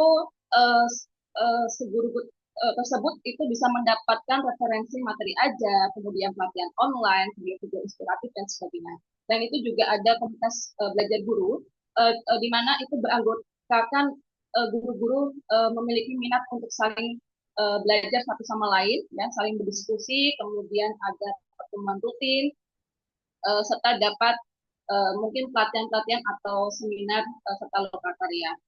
Kemudian ada bimbingan teknis juga dan workshop ya dari pemerintah sering sekali gitu ya didukung Merdeka baik itu secara Kemenak maupun juga Dignas gitu ya. Kemudian juga ada metode itu namanya seperti pelatihan dari fasilitator ya atau instruktur ahli. Di dalam program tersebut sekolah penggerak atau guru penggerak itu bisa menjadi fasilitator atau instruktur untuk guru-guru supaya memiliki pengalaman dalam belajar, kemudian dalam mengatasi masalah di dalam penerapan kurikulum Merdeka tersebut. Sebenarnya banyak sekali, mungkin hanya beberapa saja seperti bimbingan itu yang bisa saya jelaskan gitu Pak Didi. Oke. Untuk selanjutnya mungkin untuk pertanyaan dari Bapak siapa yang pertama itu Bapak Arman ya terkait kenapa kok di Indonesia itu tingkat pendidikannya rendah. Sebenarnya banyak sekali faktornya ya Pak ya. Salah satunya karena Indonesia juga akses setiap daerah itu berbeda. Jadi mungkin karena memiliki setiap daerah memiliki tingkat ataupun apa ya strukturnya berbeda-beda sehingga mungkin ada beberapa daerah tidak bisa memiliki pendidikan bermutu, misalnya dia tidak bisa terakses oleh internet, kemudian mungkin seperti sarana dan sebagainya gitu Bapak. Selain itu juga karena kualitas ataupun profesional guru itu belum secara merata, jadi masih menjadi tantangan, apalagi setiap guru itu tidak semuanya atau belum terakreditasi gitu ya, tersertifikasi sehingga perlu banyaknya pelatihan untuk guru-guru tersebut agar meningkatkan mutu pendidikan di Indonesia. Ya mungkin gitu aja, mungkin ada tambahan dari kelompok 5 terkait pertanyaan dari rekan-rekan semua. Ya terima kasih Bapak Ketua dan Bapak dosen. Baik, terima kasih Bu Dia. Untuk pertanyaan Pak Arman itu sudah terjawab, tapi mungkin ada tambahannya dari Pak Uni. Silakan Pak Uni, saya persilakan. Baik, terima kasih Pak Ketua atas kesempatannya. Saya izin menambahkan terkait dengan tadi pertanyaan nomor 1 ya, yang pertama itu terkait dengan kutipan kurikulum Merdeka dapat memulihkan kondisi pelajar di Indonesia. Nah, kita kembali ke pasal 31 ayat 1. Pasal ini menyatakan bahwa setiap warga negara berhak mendapatkan pendidikan. Nah, ini adalah kata kunci bahwa semua warga berhak mendapatkan pendidikan yang layak. Artinya menteri sebelumnya itu menganalisa bahwa masih ada ketimpangan pendidikan di Indonesia antara timur ke barat, utara ke selatan itu tidak sama rata kemungkinan begitu untuk mendapatkan pendidikan yang layak, yang sesuai dengan yang ditentukan begitu. Contohnya begini, saya 2022 mendapatkan pendidikan terkait dengan konten kreator se-Indonesia. Nah, kalau saya berangkat ke Jakarta itu kiranya kosnya agak besar, Pak. Ya, agak besar. Tapi dengan adanya penyamarataan pendidikan, kita bisa belajar secara hybrid learning. Jadi kita bisa belajar secara jarak jauh, seperti saat ini kita bisa belajar secara bersama-sama. Nah, mungkin ini adalah jawaban dari masalah selama ini kegelisahan para pengamat pendidikan terkait dengan ketimpangan pendidikan. Nah, makanya tadi terkait dengan kutipan tersebut adalah, ini jawabannya adalah malam ini kita bisa berdiskusi bersama dalam satu ruangan, dalam keragaman budaya dan juga berbagai daerah berlatar belakang berbeda-beda. Nah, mungkin itu adalah penambahan jawaban dari saya dari kelompok 5. Mungkin hanya itu Pak Ketua, terima kasih. Baik, terima kasih untuk Pak Uni dan Mbak Dia. Ini untuk dua pertanyaan sudah terjawab. Mungkin nanti tinggal pertanyaan Pak Asep karena ada tiga pertanyaan ya dalam satu sesi.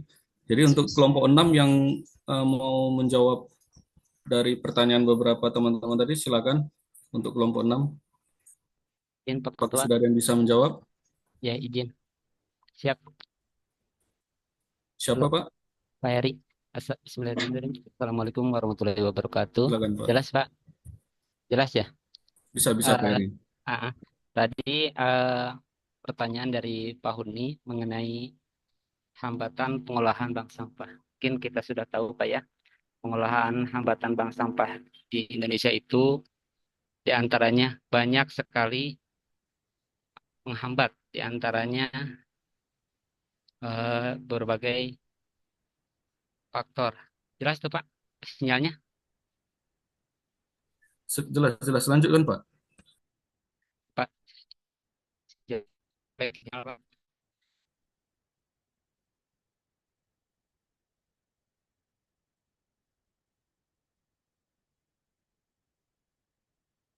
Ya, udah jelas Pak ya. Di mana tadi pertanyaan Pak Huni itu mengenai hambatan-hambatan mengenai pengelolaan sampah. Yang pertama, mungkin kita sudah tahu ya Pak ya, di mana pengolahan sampah itu rendahnya partisipasi yaitu nasabah. Terus yang kedua, kurangnya pengolahan sampah non-organik menjadi kerajinan. Karena banyak masyarakat yang belum paham dan juga memahami pemanfaatan sampah itu sendiri. Terus ada lagi hambatan yang ketiga mengenai hambatan pengolahan sampah itu persaingan harga dengan tukang barang atau pengepul. Kata Bang Haji Roma itu mengatakan yang miskin makin miskin, yang kaya makin kaya, seperti begitu katanya. Terus ada lagi hambatan mengenai pengolahan sampah itu yaitu terjadi kendala transportasi dalam mengelola sampah. Karena banyak sampah-sampah yang sifatnya di kampung terutama yang jauh diantaranya pengolahannya sehingga menimbulkan dampak dan juga mengalir ke daerah-daerah ibu kota. Dan misalkan dari pelosok sampai ke ibu kota nyampe gitu, seperti begitu. Terus yang ketiga, yang selanjutnya kurangnya dukungan untuk penguatan kapasitas manajerial dan juga kurangnya pelatihan tentang pengelolaan sampah karena di sini perlulah kebijakan terutama pemangku kebijakan pemerintah memberikan satu pelatihan kepada masyarakat untuk di mana masyarakat itu sendiri tahu dan juga pemanfaatan sampah itu sendiri. Mungkin itu sanggahan dari kelompok 6, Pak Hutni. Terima kasih. Wassalamualaikum warahmatullahi wabarakatuh. Baik, silakan Pak Eri, apabila teman-temannya ada yang mau menambahkan, silakan ke kelompok 6. Baik, Izin Pak. menambahkan, Pak. Silakan, siapa Bu? Bu Ani ya? Iya. Silakan Bu. Baik, saya dari kelompok 6 langsung saja izin menambahkan. Mungkin saya akan menjawab pertanyaan dari Pak Hairul Anas. Apakah tentang sosialisasi penggunaan sampah plastik gitu ya. Sebenarnya pemerintah itu sudah sosialisasi gitu kepada masyarakat gitu ya. Itu ada dasarnya gitu ya dari Peraturan Menteri Lingkungan Hidup dan Kehutanan nomor P20 garis miring MLHK garis miring Sekjen garis miring PLA titik 2 garis miring 2020 tentang pengurangan penggunaan kantong plastik gitu ya.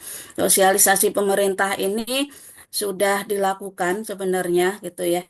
Baik itu menggunakan media seperti di Instagram, FB, TikTok dan sebagainya gitu ya. Banner, poster-poster dan sebagainya karena sering sekali melihat gitu ya, melihat di jalan atau di market-market gitu bahwa ayo atau himbauan kepada masyarakat untuk mengurangi sampah plastik atau kantong plastik gitu ya. Hanya saja mungkin masyarakat selama ini sudah merasa nyaman gitu ya dalam menggunakan sampah plastik tanpa berpikir tentang dampak ke depannya gitu ya. Kemudian kalau di Indomart, di Alfamart memang tidak boleh karena pemerintah itu memang sudah menghimbau kepada Indomart, Alfamart dan sebagainya untuk mendukung program pemerintah untuk mengurangi jumlah plastik yang ada di Indonesia atau ramah lingkungan. Kemudian plastik kan susah sekali untuk terurai gitu ya, tidak seperti halnya daun yang bisa terurai dengan cepat gitu. Ya, mungkin bisa berhasil Indonesia itu tanpa sampah plastik apabila pemerintah itu benar-benar tegas gitu ya, benar-benar tegas mengurangi atau menyetop produksi plastik gitu dan mengalihkan kegiatan-kegiatan ke hal-hal yang lebih bermanfaat, misalnya menambah produk tas serba pakai, tas belanjaan yang bisa dipakai berulang-ulang, dan mengurangi produksi sampah plastik. Mungkin itu tambahan dari saya. Terima kasih. Setuju. Tuh.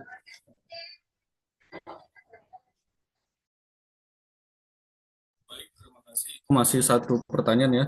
Yang kelompok 6 apakah mau menjawab pertanyaan kedua? Saya persilakan.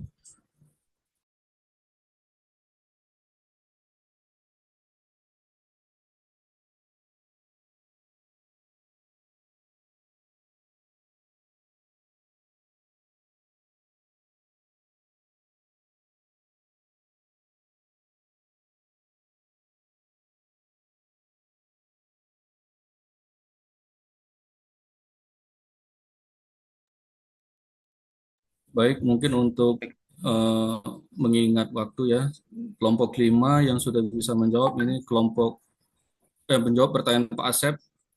Tadi ada 3 ya, terkait memang rujukan dunia yang terkait dari penelitian dari PISA, itu faktor utama Indonesia. Kenapa? Dan apa sebabnya Indonesia selalu peringkat terbawah ya Pak Asep ya? Mungkin saya bisa mendahului membantu menjawab. Ini saya jelaskan dulu. PISA itu adalah program penilaian siswa internasional atau yang disingkat PISA. Nah, ini merupakan penilaian internasional yang untuk mengukur dari sisi literasi membaca, matematika, dan sains, yang mana standarnya adalah siswa di atas berusia 15 tahun.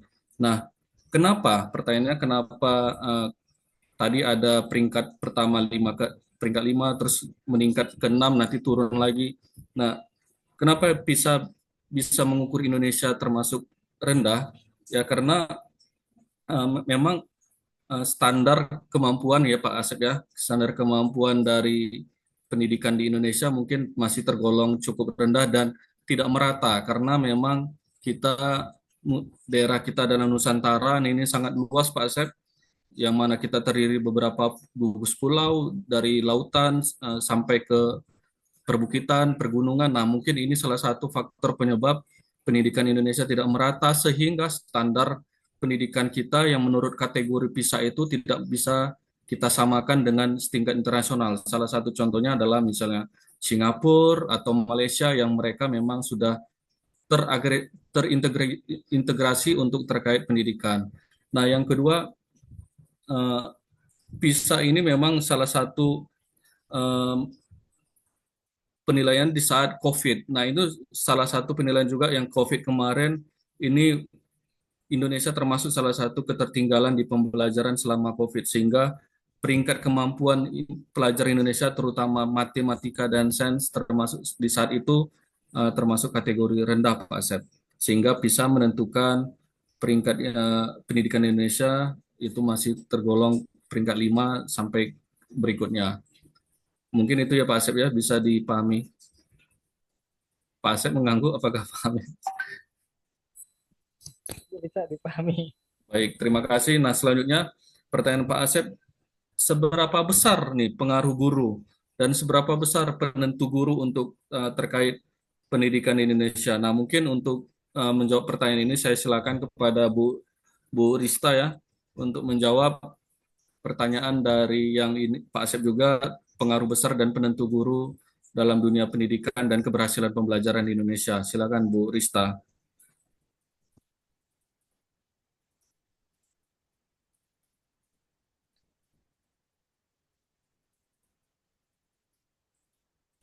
Mungkin Bu Ristanya lagi persiapan nih Pak Asep. Jadi memang guru ini Pak Asep memiliki pengaruh besar ya terhadap keberhasilan pembelajaran. Menurut saya, walaupun saya bukan backgroundnya pendidikan di guru, tapi menurut saya mereka mampu mempengaruhi kualitas pengajaran dan mampu memotivasi siswa, dan bahkan beliau bisa mengembangkan keterampilan berpikir secara kritis terhadap siswa, sehingga memang guru ini sangat berperan penting dalam pengaruh besar dalam keberhasilan pembelajaran. Nah, ini ada Bu Romlah, saya silakan Bu Romlah jika bisa, karena Bu Romlah salah satu latar belakang di pendidikan, saya silakan Bu Romlah untuk Ya, menambahkan. baik. Assalamualaikum warahmatullahi wabarakatuh, Bapak dosen dan Bapak Ibu semuanya. Seperti yang kita ketahui bahwasanya guru sangat memiliki pengaruh yang besar ya dalam keberhasilan implementasi kurikulum Merdeka. Kenapa? Dikarenakan yang pertama, guru itu memiliki peran yang lebih luas dari sekedar memberikan informasi kepada siswa. Guru juga berperan sebagai pembimbing dan motivator yang membantu siswa menjadi individu yang lebih berkualitas. Lalu poin berikutnya, guru juga memahami prinsip-prinsip dasar kurikulum Merdeka seperti semangat, mandiri, kolaboratif, dan pemberdayaan siswa. Kemudian, guru juga perlu memiliki pemahaman yang komprehensif tentang substansi kurikulum Merdeka agar tidak kaku dalam melaksanakan pembelajaran. Kemudian, guru perlu kreatif membangkitkan motivasi belajar siswa sehingga terbentuk perilaku belajar siswa yang efektif. Kemudian, guru juga perlu mengadakan kelompok kerja guru atau KKG yang mendukung implementasi kurikulum Merdeka di sekolah. Dan guru juga perlu melakukan evaluasi untuk mengukur tingkat kemampuan siswa dalam menerapkan kurikulum Merdeka. Jadi menurut kami, Pak Asep, dengan beberapa hal yang guru harus lakukan, insya Allah ini akan menjadi indikator ya keberhasilan daripada implementasi kurikulum Merdeka itu sendiri. Baik, terima kasih Bapak dosen dan teman-teman semua. Mungkin ada teman-teman yang bisa menambahkan dari kelompok 5. Pak Dedi, Pak Dedi, Pak Dedi. Ya Pak Dokter, silakan Pak. Berhubung kita tinggal 8 menit, boleh saya pakai waktunya? Siap, silakan Pak Dokter. Ya, pertama kita beri aplaus dulu atas kelompok 5 dan 6. Iya benar 5 dan 6. Atas presentasinya malam ini cukup bagus. Sudah mulai mengarah, saya lihat. Sudah mulai mengupas atau mengulas implementasi kebijakan. Mungkin akan lebih baik kalau kebijakannya sendiri itu ditampilkan itu. Walaupun sebagian tadi saya dalam jawaban-jawaban atau respon dari teman-teman kelompok itu sudah dilengkapi sedemikian rupa. Ini mungkin bisa jadi juga acuan buat kelompok-kelompok lain yang akan mempresentasi pada waktu yang akan datang. Intinya kalau bisa kebijakannya itu sini dipresentasikan juga, kebijakan apa saja itu yang terkait dengan bahasanya. Oke, prinsipnya kelompok 5 dan 6 cukup bagus, menarik, kupas bahasanya juga menarik. Dan ini tentu ini fenomena ya, dampak kebijakan yang kemudian mau nggak mau kita harus beradaptasi dengan kebijakan itu. Yang ada kemungkinan barangkali yang dibahas pada malam ini mungkin akan ada perubahan lagi sehubungan dengan pemerintahan yang baru. Biasanya pemerintah baru, kebijakan baru. Mudah-mudahan ini tidak seperti yang kita bayangkan. Baik, saya sebenarnya ingin mengulas banyak, tapi mungkin di lain kesempatan ya, mengingat harus kita konsen juga pada waktu yang kita sepakati sampai 20.30. Cuman saya memberikan informasi barangkali ini adalah pertemuan ketiga, sehingga setelah pertemuan ketiga itu adalah UTS. Seperti yang kita sepakati dalam kontrak perkuliahan kita, bahwa teman-teman dengan adanya kegiatan presentasi ini, ada 2 komponen nilai yang teman-teman dapatkan. Pertama adalah untuk EKT 1. Ya, untuk EKT 1 silakan teman-teman maksudnya sumber nilai itu dari materi yang bahasan masing-masing kelompok. Jadi materinya itu merupakan sumber nilai untuk EKT1. Kemudian untuk UTS adalah aktivitas presentasi yang dilakukan oleh kelompok.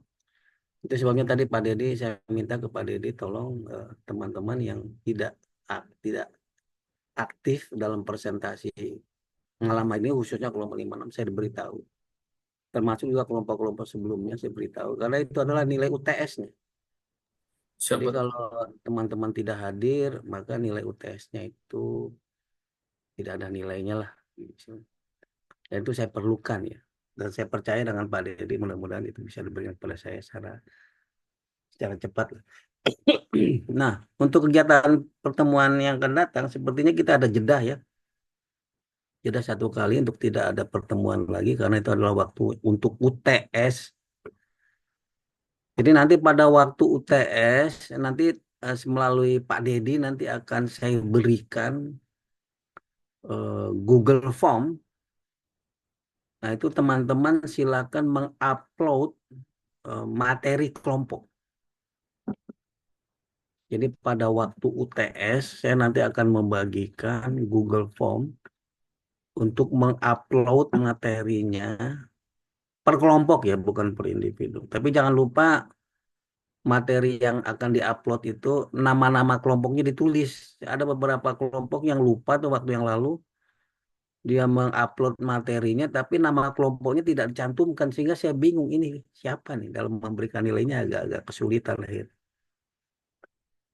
Jadi nanti pada waktu UTS melalui Pak Dedi ya, nanti akan saya berikan Google Form. Silakan kelompok mengupload materi yang jadi kelompok diskusi, materi diskusi kelompoknya. Nggak perlu per individu, satu kelompok satu aja, boleh ketuanya, boleh sekretaris gitu untuk diupload. Dan saya nanti minta daftar nama yang aktif presentasi pada waktu kelompoknya presentasi gitu, pada waktu kelompoknya presentasi di kelas. Ada 3 menit, ada pertanyaan kah Pak, Bapak Ibu? Ada Pak dosen, izin. Silakan. Terkait masalah tugas tadi yang diupload itu, akan kita kelompok 2 kemarin. Mungkin ada revisi atau bagaimana Pak dosen terkait makalah atau bagaimana, mungkin nanti perbaikannya seperti itu. Silakan Boleh, aja silakan disikapi oleh kelompok. Yang penting saya sudah menyampaikan clue-cluenya. Siap. Baiknya karena ini adalah praktek kebijakannya sendiri itu dimunculkan gitu. Siap, Pak. Apa gitu, tentang apa kemudian dibahas gitu. Siap Pak. Gitu ya Pak. Makasih Pak. Oke, sama-sama. Ada lagi kah? Terima kasih Pak Dokter untuk penyampaiannya dari saya. Mungkin nanti di saat setelah perkuliahan berlangsung, nanti saya akan melaporkan kepada Pak dosen terkait kelompok yang sudah presentasi ya Pak Dokter ya. Berarti untuk yang aktif di dalam presentasi maupun yang tidak aktif di saat presentasi, sehingga itu akan menjadi EKT atau tolak ukur bagi Pak dosen untuk memberikan penilaian. Kemudian yang kedua, saya akan menerima Google Form dari Pak dosen di saat UTS nanti, di saat akan memberikan kepada teman-teman kelompok untuk mengupload tugas-tugas presentasinya. Mungkin itu Pak Dokter. Ya, betul Pak. Kesimpulannya seperti itu Pak Dedi. Siap, terima kasih Pak Dokter. Seperti ada 1 menit. Masih adakah pertanyaan? Saya rasa bisa dari saya tutup dulu ya Pak Dedi. Silakan nanti Pak Dedi melanjutkan untuk closingnya. Sekali lagi terima kasih teman-teman atas partisipasinya perkuliahan malam hari ini, cukup menarik. Semakin kesini waktu semakin menarik nih kelihatannya. Semakin hidup lah, semakin dinamis. Kita ketemu lagi pada pertemuan berikut. Mudah-mudahan semua dalam keadaan sehat dan tetap dalam semangat. Dari saya sekian dulu. Assalamualaikum warahmatullahi wabarakatuh. Waalaikumsalam warahmatullahi wabarakatuh. Waalaikumsalam warahmatullahi wabarakatuh. Warahmatullahi wabarakatuh.